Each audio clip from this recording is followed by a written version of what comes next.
We break the sort of creation of a podcast into three main buckets: the planning, production, and the promotion. Most brands will start kind of somewhere in the middle, where they'll say, okay, we've got this amazing idea, we're gonna do a podcast, we're really excited about it, we're gonna invite these guests on, let's get into recording some things, we're gonna do an MVP, which is my least favorite word in podcasting, unfortunately, and then we're gonna put it out. Then they get those results that we've all experienced, and they go, oh, panic, panic, panic, let's promote it. But it's in the planning where we have the most impact, the biggest impact we can have on the end result is in the strategy and the work that we put up front, which is what we're going to go through just now. When you start by making something that is in whatever format you develop to begin with, and you put it out there, it becomes incredibly hard to then change the course of that show. It's much, much harder to change once you're up and running than it is to just plan from the beginning. And you know what this is like? This is like my cows, obviously. This is Eliza at the front. Isn't she gorgeous? But she is the matriarch of our herd. She's very, very much in charge. And when she decides which direction she's walking in, I mean, I don't know, maybe you can do better than me, but ain't no changing her mind. She's going where she's going. So yes, it's much harder to change once you're up and running. So, if planning's where we need to be, how do we plan a good podcast? How do we come up with some ideas that aren't completely overwhelming and unachievable? Well, where we need to think through are these three areas. Most brands, most companies and marketers will begin with me. This is what we've got to talk about. These are the guests we want to do. This is what we want to get out of it. Go. Let's get started. But what I really want to encourage everyone to be focused on and obsessed with is market, our target listener. So we've got our target listener in market, we've got me, the brand, and we've got medium, our sort of competitive landscape, which I'll get into in just a moment. So we'll begin with the market. We want to understand our listener as deeply as we possibly can. We want to do our audience research, and this I guess is like one of the first sessions of the week. So maybe you haven't heard, know your target audience 1,000 times yet this week, but I can feel you rolling your eyes, or I certainly would be. So let me be a little bit more concrete. Basically, competitive landscape analysis, CLA, this is the sort of the neighborhood within which our new podcast is going to live. And we want to build that up by understanding what our target audience is listening to. So we want to do some audience research. I love a tool called SparkToro, which I'm sure many folks in here will have heard of already. But SparkToro is an amazing resource where you can look up the target audience you're looking to serve and get just a ton of insight into the sources of media and influence that they are influenced by. Things like the topics that they're interested in, the websites that they visit, the social media channels that they follow, the YouTube channels that they follow, and yes, the podcasts that they listen to. This will show us a bunch about all of those different factors are really important, but the shows in particular are obviously incredible. These are the types of podcasts that this audience is sharing on social media, talking about, and excited by. So this gives us a real insight into what we need to do. And just like Deb, we need to survey them. We need to talk to our audience. Ask them, what podcasts do you like? What do you listen to?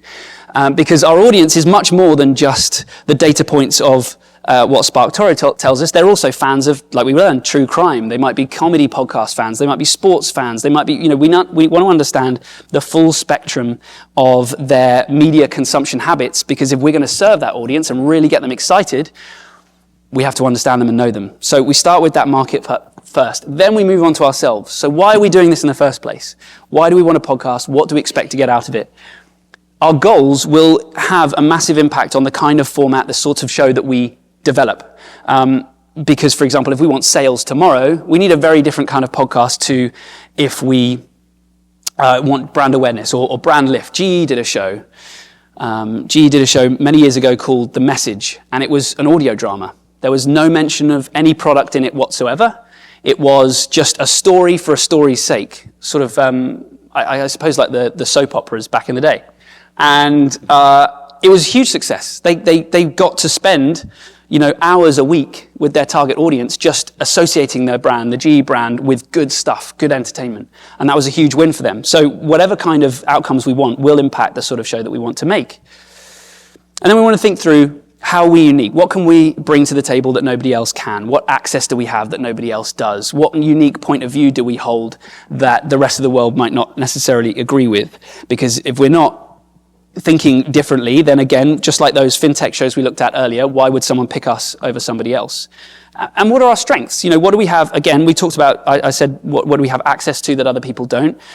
But also, when we talk about the difficulty of hosting a podcast, I've worked with some brands before who literally have people on the team that were NPR hosts. And so they had this phenomenal strength, which was a genuinely talented host in-house.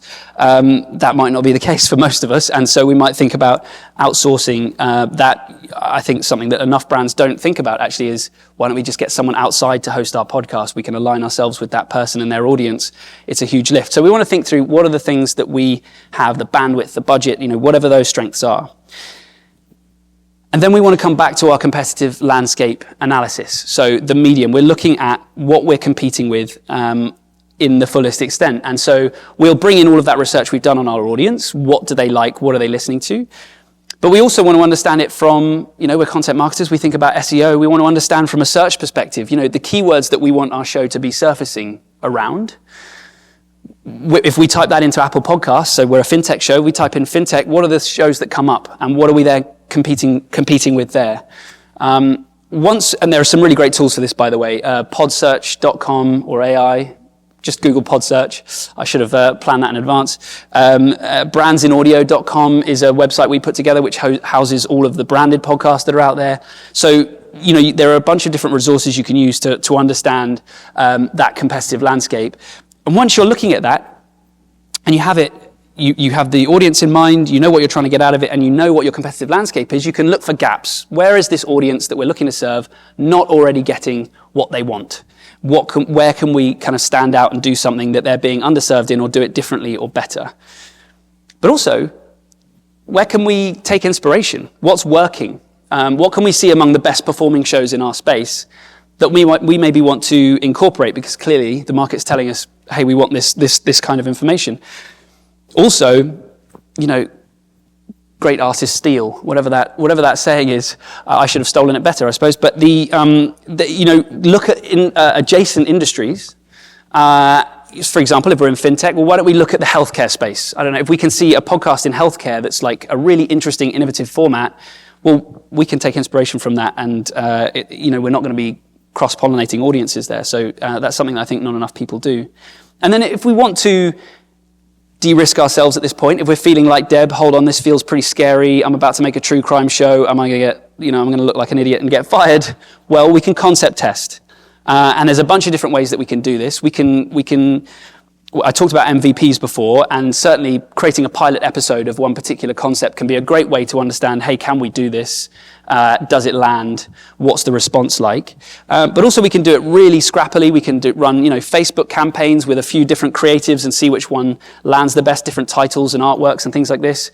Or if we're the Deloittes of the world, we can work with, of course, research companies who can run focus groups for us. But if we're really thinking, okay, we want to make something that's a bit different, this feels kind of scary, how do we de-risk that? Well, I would say testing those ideas before you go live is a good idea.